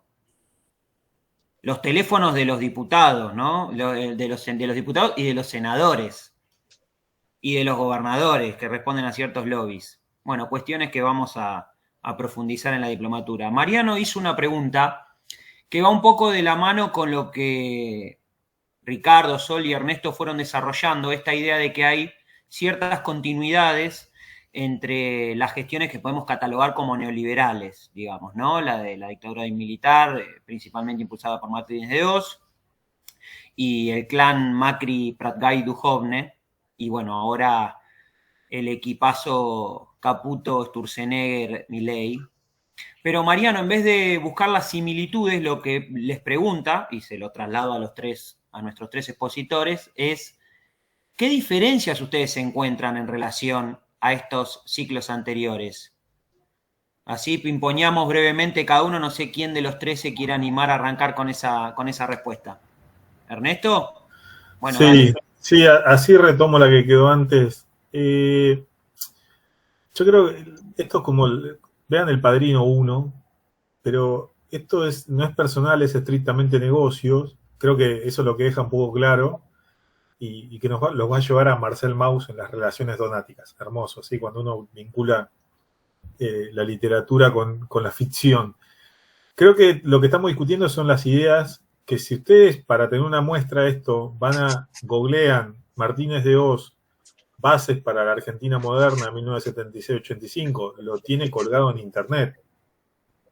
Y creo que era el capítulo, la página 78, y ustedes leen las dos hojitas que hay ahí sobre las medidas económicas, son las que tomó Macri, son las que está tomando Milei. Es más, en un libro posterior, que se llama 15 años después, de Martínez de Oz, que también está en esa misma web, él dice que cuando se junta con Hayek, la discusión era que había que clausurar la obra pública porque era inflacionaria.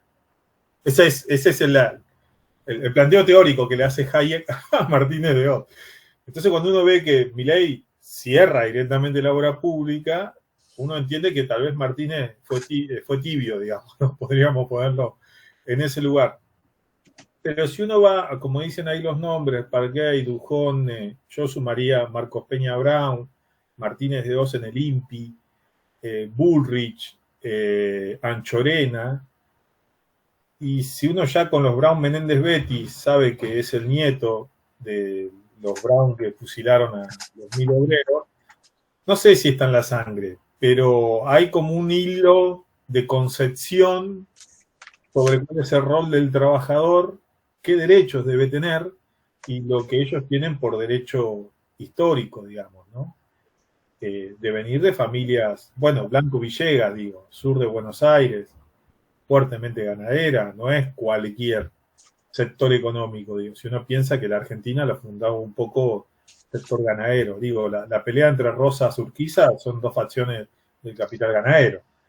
Entonces yo creo que ahí, yo no sé si tal vez veo diferencias en los datos por la aceleración que tiene y las consecuencias, como también la explicó Sol, sino que lo que veo es una continuidad en las ideas. Desde 1900 tuvieron un breve lapsus que no se incorporaron, volvieron y están de vuelta. Yo siempre recomiendo ver el discurso de Alzogaray, de 1989. Yo sé que cuesta leer mucho a los liberales, pero hay que leerlos porque, deja claro bien cuál es la posición. Y él lo que dice es básico. Dice, no importa quién haya ganado, peronistas o radicales, nosotros somos hoy socialistas a lo que viene con las medidas económicas que van a tomar. Para Alzogaray no importó que salió cuarto.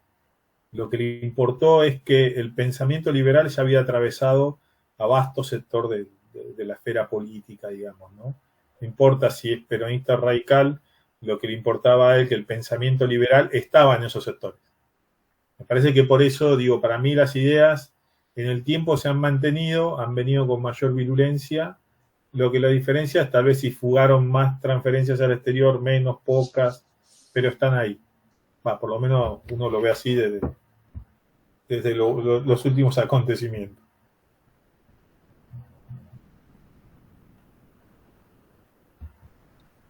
Yo puedo agregar una cosita muy cortita.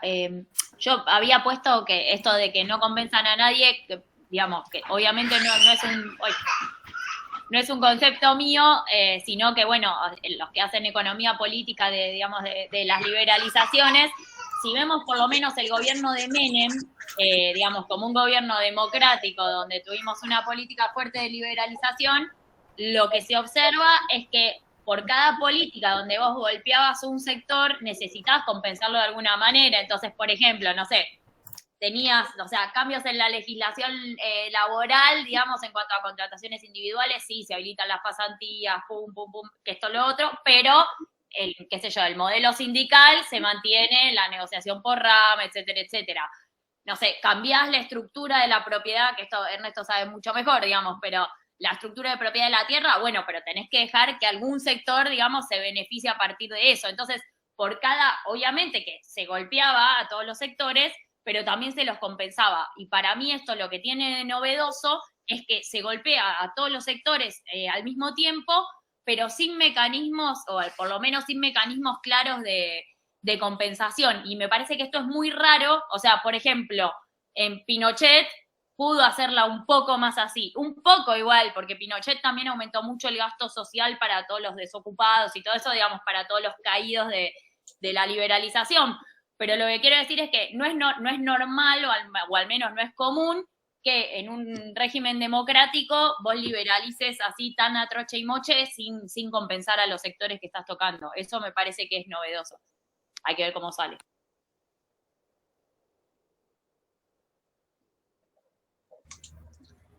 Sí, yo lo único que me preocupa es un poco el estado medio de atonía que tiene, digamos, vagamente el movimiento popular. Creo que hay un problema que no sé si en otras épocas fue tan así, pero me parece que este último tramo del gobierno del Frente de Todos, la falta de propuestas claras, la falta de contestación, son muchos años ya de prédica neoliberal, pero en los últimos años poco contestada, poco debatida, poco discutida, poco enfrentada.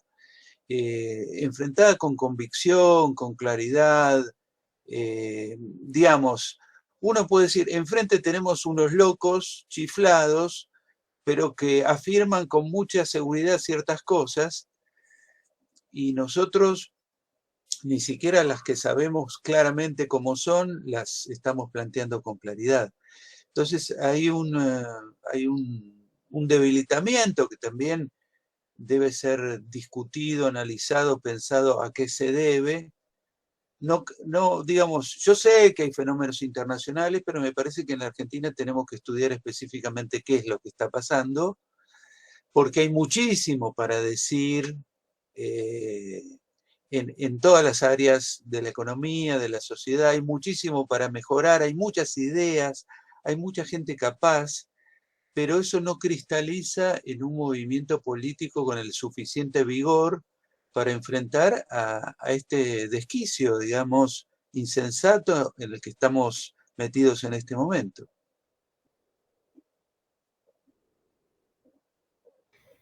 Bueno, la verdad que no sé qué les pareció al resto, pero yo me llevo un montón de cosas. Creo que anoté casi 2 hojas de un cuaderno de la cantidad de cosas que se dijeron.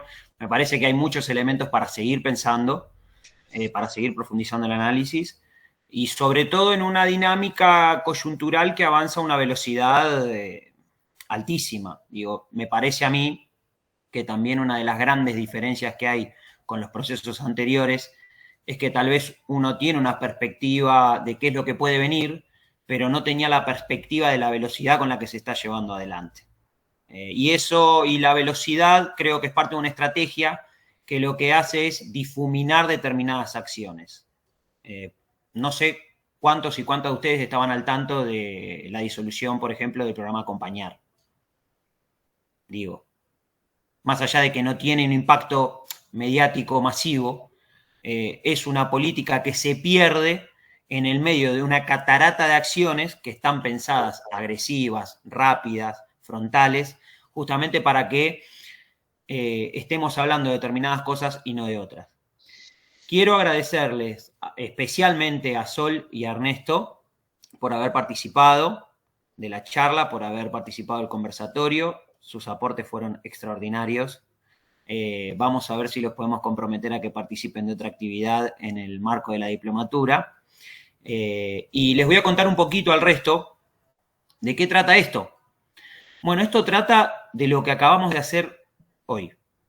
Este es el objetivo de la diplomatura: tomar determinados ejes de la economía y de la sociedad argentina, ponerlos en debate histórico y analizar sus efectos actuales. Sus efectos actuales no solo en el campo estrictamente económico, donde por supuesto ponemos las principales ideas en cuestión, sino también sus efectos sociales, sus efectos culturales, un poco lo que trabajaron los tres expositores que tuvimos. En ese sentido, la diplomatura se desarrolla desde inicios de abril, inicia el 4 de abril, ¿sí? Y finaliza el 14 de noviembre. Vamos a tener en el medio un receso invernal a mediados de julio, ¿sí? Y se va a llevar adelante de manera íntegramente virtual, los días jueves de 18 a 21 horas. Van a tener acceso a todas las clases van a quedar grabadas, van a haber actividades prácticas que vamos a hacer dentro de la cursada, algunas actividades que ustedes seguramente van a tener que hacer en la semana a modo de trabajo práctico o de reflexión sobre algún tema. Los temas van a ser explicitados de manera similar a la que vimos hoy, con gráficos, indicadores. La idea es que ustedes no solo puedan hacer sus aportes en el desarrollo de la cursada, porque nosotros no consideramos a las personas que participen solamente receptores del conocimiento, sino también aportantes. Con lo cual la idea es que ustedes también puedan participar en el proceso de las clases que van a llevar adelante.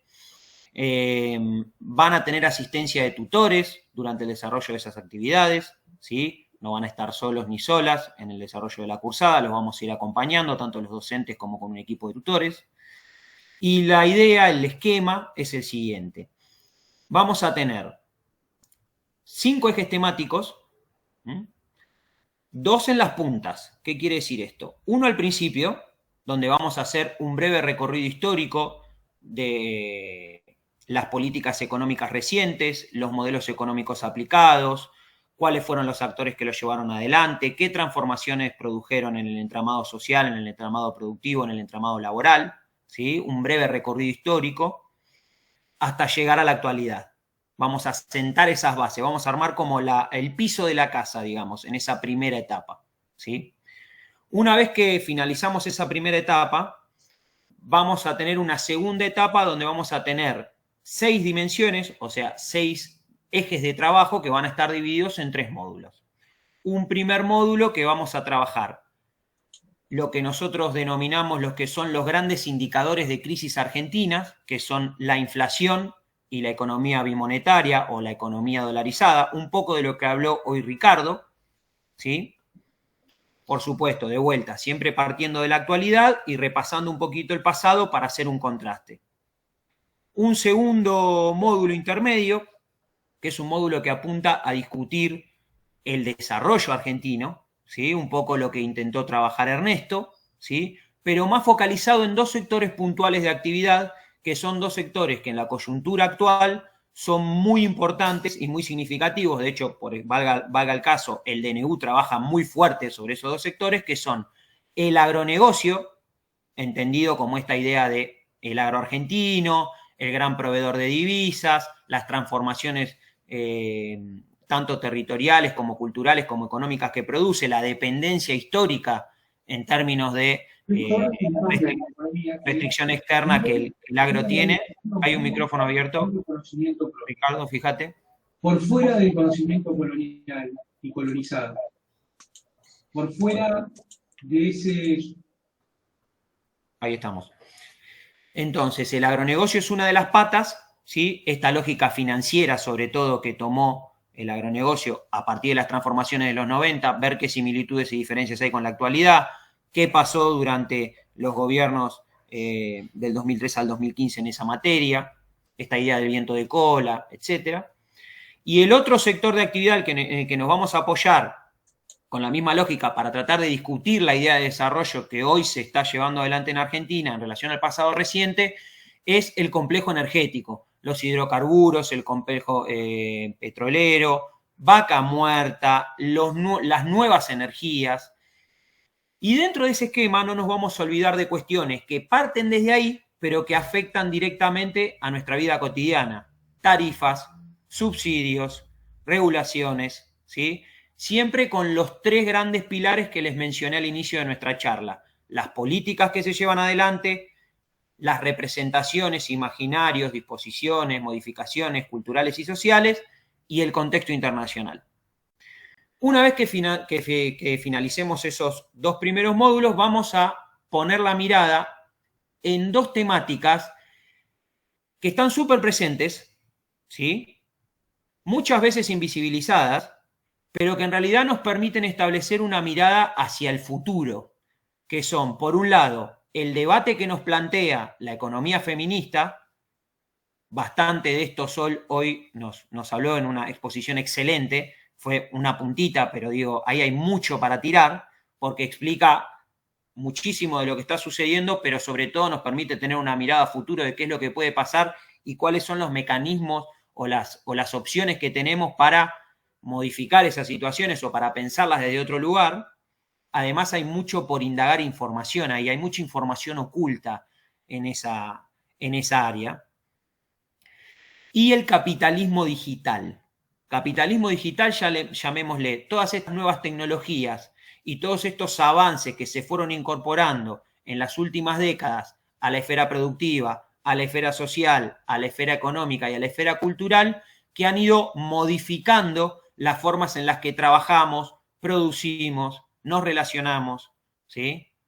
¿Cuáles son las distintas acciones que se fueron tomando en ese sentido y qué actores están detrás de esas acciones para que lleguemos a este estadio de cosas y cómo podemos, desde una perspectiva crítica, analizarlas y modificarlas hacia el futuro o plantear nuevos debates hacia el futuro?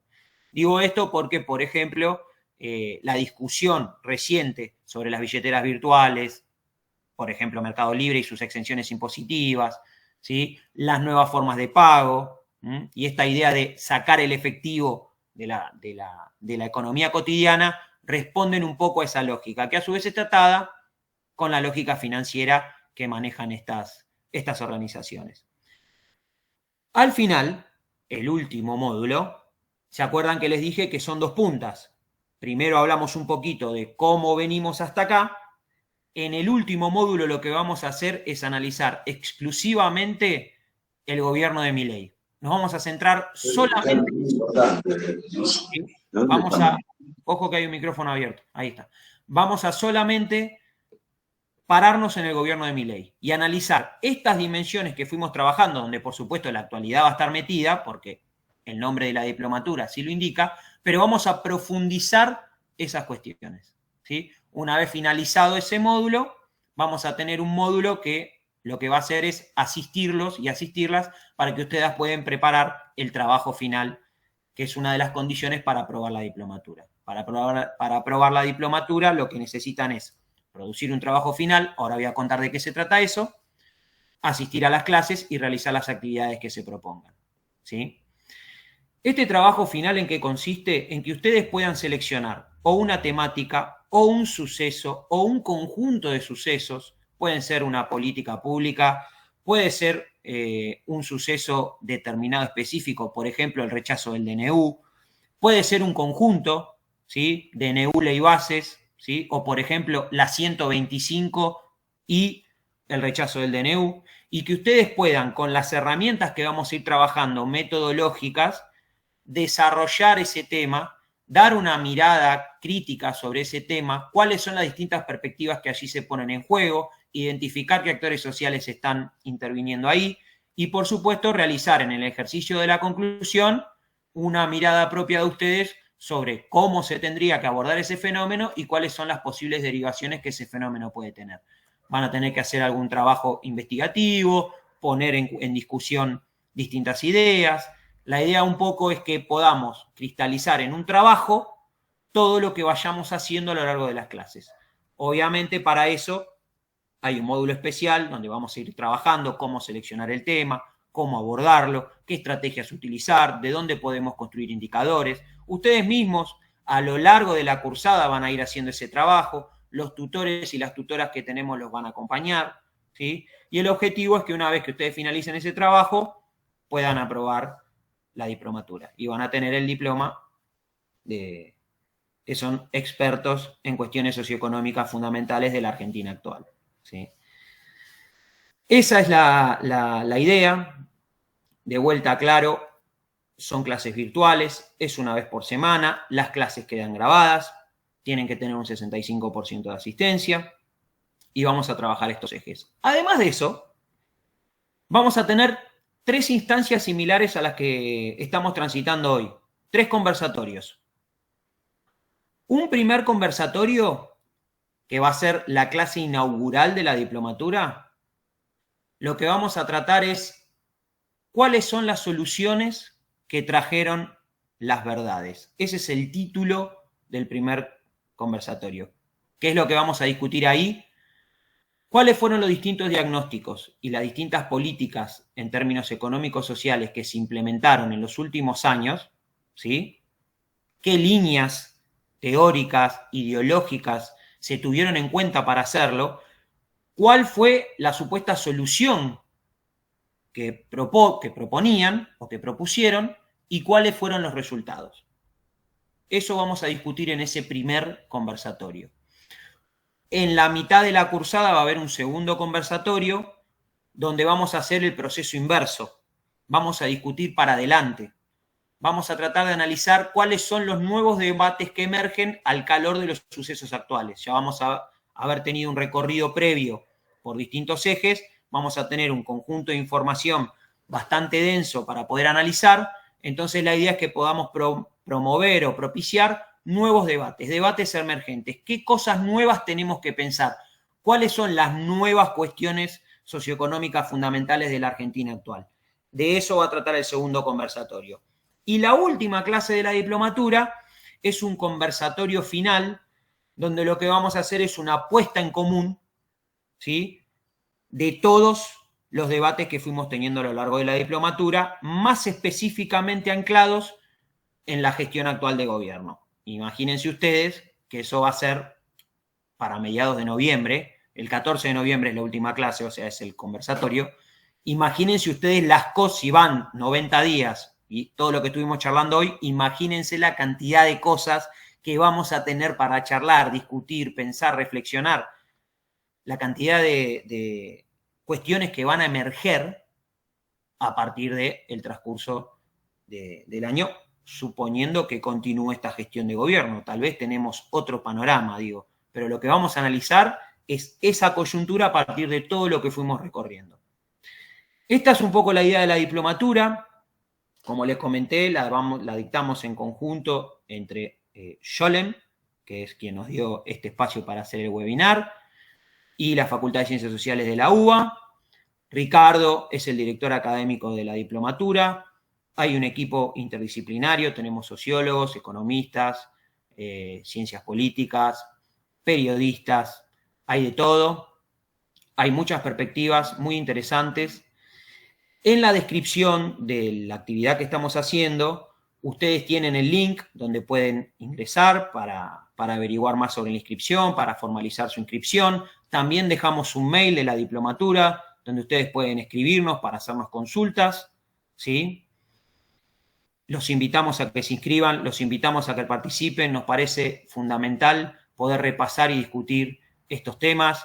Como habrán visto, vamos casi 2 horas y todo parece que nos queda corto. Hay muchas cosas para hablar, hay muchas cosas para pensar. Y sobre todo me parece que hay muchas cosas para proponer desde una perspectiva crítica que sobre todo se plantee empezar a mirar a los fenómenos económicos distintos desde la perspectiva que los mira, por ejemplo, el gobierno actual. Esta idea de que la economía es una caja cerrada, profundamente matemática, donde los sujetos sociales no entran, la perspectiva con la que nosotros trabajamos es distinta. Para nosotros la economía está incrustada en un conjunto de relaciones sociales y para poder dilucidar cómo se manifiestan, cómo impactan y cómo se significan esos fenómenos económicos, tenemos que tener en cuenta qué pasa a nivel social, qué actores hay detrás, qué sucede con el Estado y cuáles son las distintas pujas, las distintas marchas y contramarchas que hay en ese proceso. Si alguien tiene una pregunta para hacer, si alguien quiere hacer algún comentario, está abierto el micrófono. ¿Estamos bien? Ricardo, no sé si querés señalar algo más, si no, ya cerramos la charla y los invitamos a que se inscriban y a que nos contacten. Estamos fenómeno. Bueno, les quiero agradecer a todos y a todas por venir. Espero que les haya gustado la charla tanto como nos gustó a nosotros organizarla. Y los esperamos. Los esperamos en la diplomatura y de vuelta 1000 gracias a los expositores. La verdad, un lujo, primer nivel. Les mando un abrazo grande y nos estamos viendo. Gracias a todos y a todas. Hasta luego.